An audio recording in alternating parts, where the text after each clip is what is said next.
महाराष्ट्राच्या नंतर महाराष्ट्रामध्ये सर्व राजकीय पक्षांची एकजूट पहिला प्रथम झाली असेल।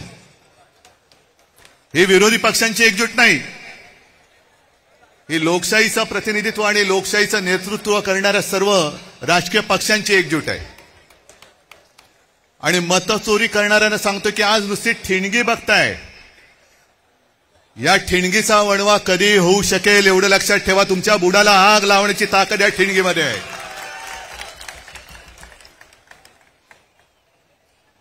मध्यंतरी एक मी शब्द वापरला तो गाजला। कोणता शब्द तुम्हाला कळेल?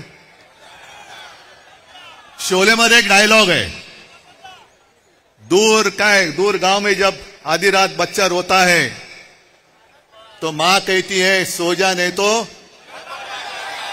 तसं आज तुम्हाला सांगतोय की आता जागे झाल्यात, जागे राहा, नाहीतर अनाकोंडा आ जाएगा। या अनाकोंडाला आता आपल्याला कोंडावंच लागेल, कारण नाहीतर हे सुधारणार नाहीत।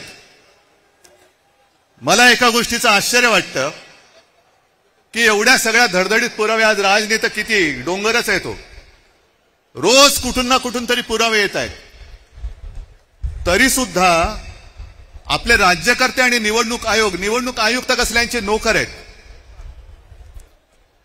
आणि यांची खाका, मी अनाकोंडा का बोलतोय, काहीतरी गंमत किंवा चेष्टा मस्करी करायची म्हणून नाही बोलत आहे। यांची भूक शमत नाही। आपला पक्ष चोरला, निशाणी चोरली, नाव चोरलं, अरे माझे वडील चोरायचा प्रयत्न करतायत, आणि तेही पुरेसं नाही म्हणून आता मतचोरी करायला बघतायत।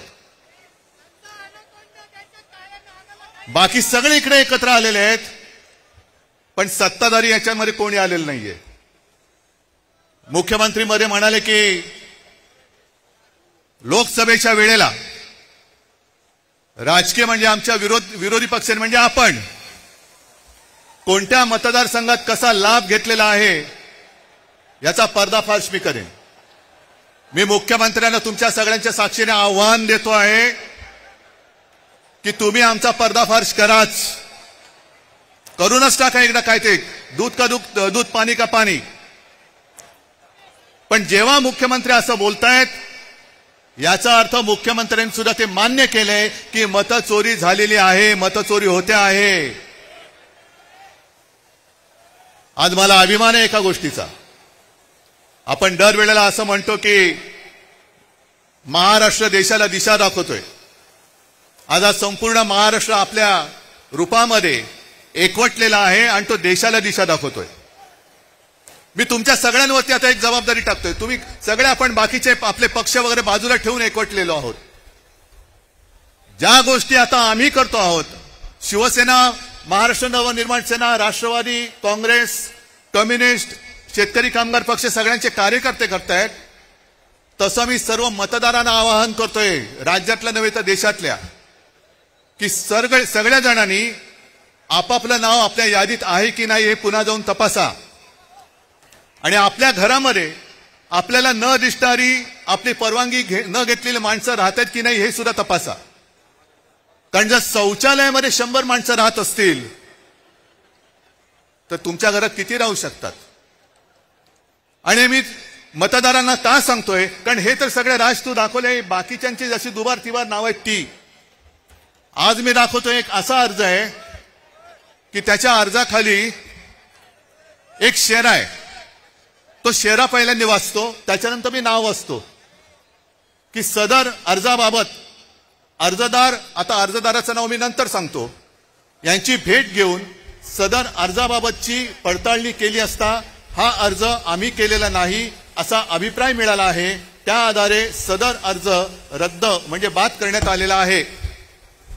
आणि हा अर्ज ज्याने अर्ज केलेलाच नाही, आपल्या नावाने ज्याने अर्ज तिकडे कोणी केला हे माहितीच नाही, त्या अर्जदाराने केलाय। आता हा अर्जदार शोधायचं कुठे? तर त्या अर्जदाराचं नाव आहे उद्धव बाळासाहेब ठाकरे। उद्धव बाळासाहेब ठाकरे या माणसाने हा व्हेरिफिकेशनचा अर्ज केलाय ऑनलाईन, जो उद्धव बाळासाहेब ठाकरेलाच माहिती नाही। त्याच्यावरती मोबाईल नंबर खोटा आहे। 1-2 दिवसापूर्वी मी बसलो होतो मातोश्रीमध्ये लोकांना भेटत, मला रवीने येऊन सांगितलं की निवडणूक आयोगाची माणसं आलेत. म्हटलं निवडणूक आयोगाची म्हणजे साधू संत येती घरा, तोची दिवाळी दसरा. आता दिवाळी झाली, दसरा झाला, हे कशाला आले? मग निवडणूक आली असणार. त्यांना बोलवलं, त्यांना विचारलं. सगळी मराठी माणसं, त्यांची काही दोष नाही, आमच्याच गव्हर्नमेंट कॉलनीमध्ये राहणारी. आणि म्हटलं बोला, काय हो, काय माहिती पाहिजे तुम्हाला? नाही तुम्ही सांगा. म्हटलं मी काय सांगू, मला काय माहिती तुम्हाला काय पाहिजे? नाही टेलिफोन नंबर बरोबर आहे का? म्हटलं टेलिफोन नंबर खोटा आहे. मग आणखीन काय तुम्हाला सांगायचं? म्हटलं मी कशाला, तुम्ही माझ्याकडे आलाय. नाही तुम्ही अर्ज केलाय व्हेरिफिकेशनसाठी. मग मी अनिल परबना विचारलं, अनिल देसाईला विचारलं, सूरजला विचारलं, कोणी आपल्याकडनं अर्ज केलेला नाही. आणि विशेष म्हणजे हा अर्ज कधी केला गेलाय? 23/10/2025 म्हणजे कालच्या 23 तारखेला अर्ज केला गेलेला आहे. आणि कुठून केलाय? ते सक्षम नावाचं ऍप आहे. तर सक्षम नावाच्या ऍपवरनं हा प्रकार कशासाठी कोण करत होतं? मी रितसर तक्रार केली की कोणी हे केलेलं आहे.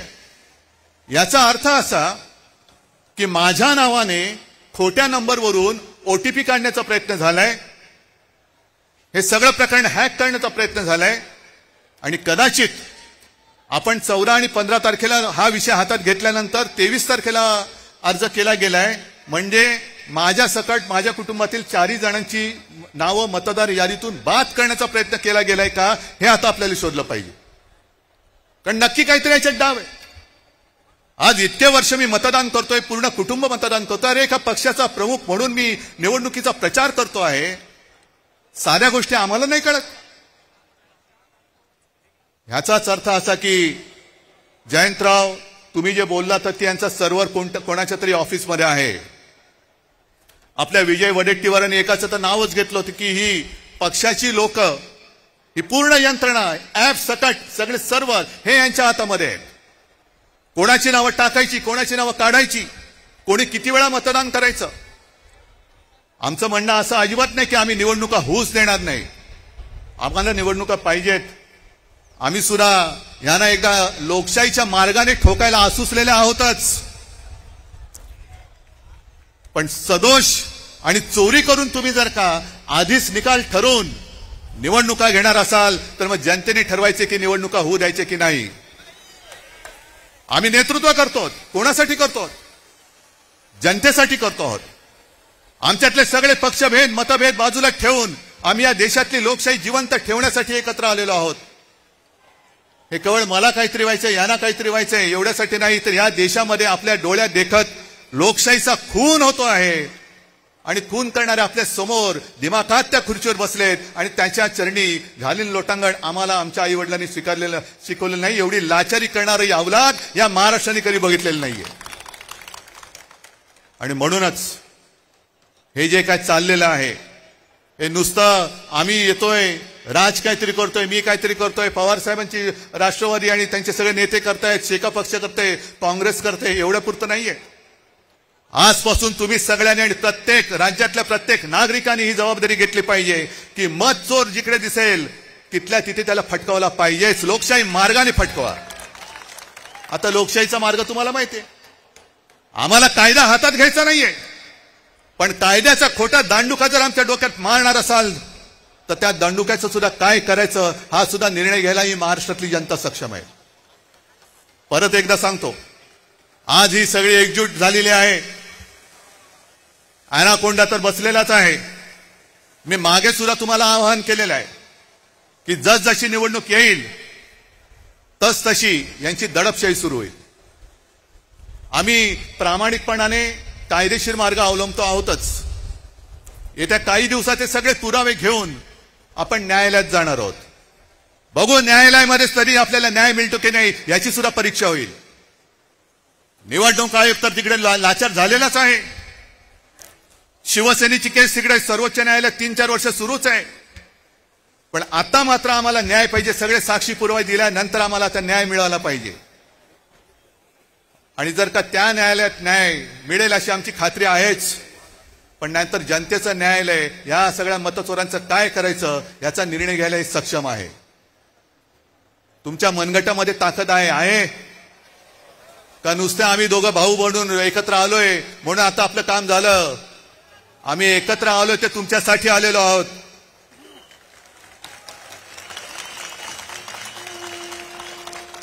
आम्ही एकत्र आलो आहोत ते मराठी माणसासाठी आलो आहोत, आम्ही एकत्र आलो ते हिंदूंसाठी आणि महाराष्ट्रासाठी आलेलो आहोत. पण अशा वेळेला आम्ही पुढे जात असताना तुम्ही भक्कमपणाने साथ देणं हे तुमचं कर्तव्य आहे. आणि जर साथ देण्याची तुमच्यात धमक असेल तर एकदाच मला दोन्ही हाताच्या मुठी आवडून वरती करून दाखवा. आणि मुद्दामून या तुम्हाला सांगितले कारण फोटोग्राफरने फोटो घेऊन हा मतचोरांच्या बादशाकडे पाठवून द्या. बघा ही मूठ महाराष्ट्राने आवडलेली आहे. जर मत चोरी करून तुम्ही निवडणुका घेण्याचा प्रयत्न कराल तर ही मूठ तुमच्या टाळक्यात हाणल्याशिवाय राहणार नाही. जय हिंद, जय महाराष्ट्र.